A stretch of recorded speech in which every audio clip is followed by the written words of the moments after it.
Alright, this is take 432 because I have no clue how to start this video without sounding like a complete dweeb. I'm going to show you guys how I clean my Glocks. First, obviously, start off by removing the magazine, rack the slide back, guarantee that there's nothing in the chamber, and then we're going to go ahead and just take a look at this.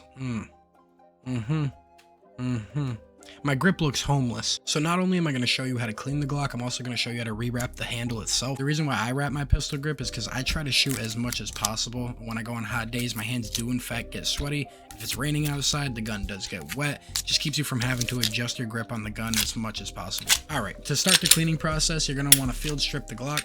Take the upper off the lower, and now with the slide off, you can take a quick look at the inside, look at the internals. If you haven't cleaned the gun in a while, it's going to be a lot dirtier than this one is. Now the recoil spring will pop out just like this, and then the slide will come right out. Now for wiping down the gun, I do recommend microfiber towels. I'm using a cut up t-shirt because I'm poor. You can hit it with whatever carbon cleaner you enjoy using. They all pretty much do the same thing, and just wipe down the slide until you don't have any more gunpowder residue coming off on the rag. One of the more important areas on your slide is going to be the channel rails, considering they take so much abuse, and then overall just give it a good wipe down. Maintenance is key to make sure your gun is going to work properly when you actually need it. Now with that being said, I took a decent amount of time on the barrel because I had a carbon deposit that was gunked up at the end of the chamber. That's perfectly normal considering that's exactly where the round gets chambered and it's where it's fired from. So I made sure to clean that completely off before continuing. Now you're going to want to put a couple drops of oil on the inside of the barrel and push your brass rod through, followed by taking a pad and using whatever bore cleaner you're using and pushing that through. You're going to repeat that process until you're able to pull a pad out that's completely clean.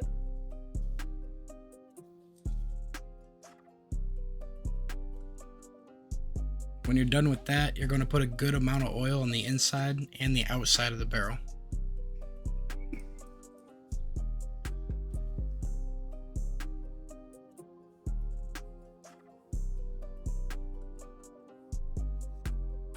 When you're done, the inside and the outside of the barrel should have a nice shiny finish to it.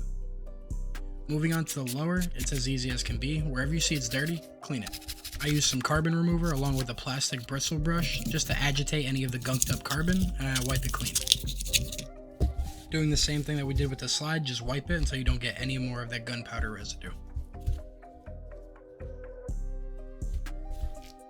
Now that the gun is completely clean, you're ready for the lubrication process. There's a couple key points that you really want to lubricate, like the channel rails, definitely the plunger on the slide. That's where the trigger bar makes contact. Right on the upper piece of the slide, that's where the barrel makes contact with the slide itself. And then that point on the barrel right there. Now I actually lubricate on the channel guides themselves. And now if you look right here, this is your trigger bar. Your trigger bar has quite a bit of friction with that other metal plate back there.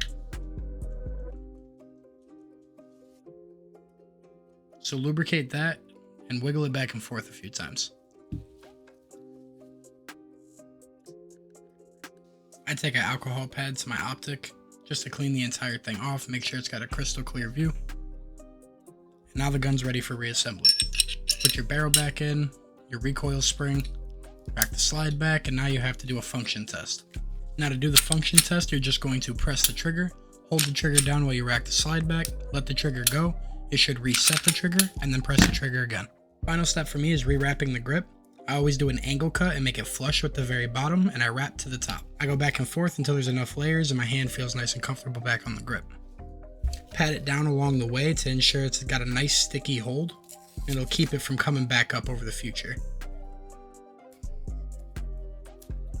Do another angle cut, and then take a flame to it to get rid of all the frays.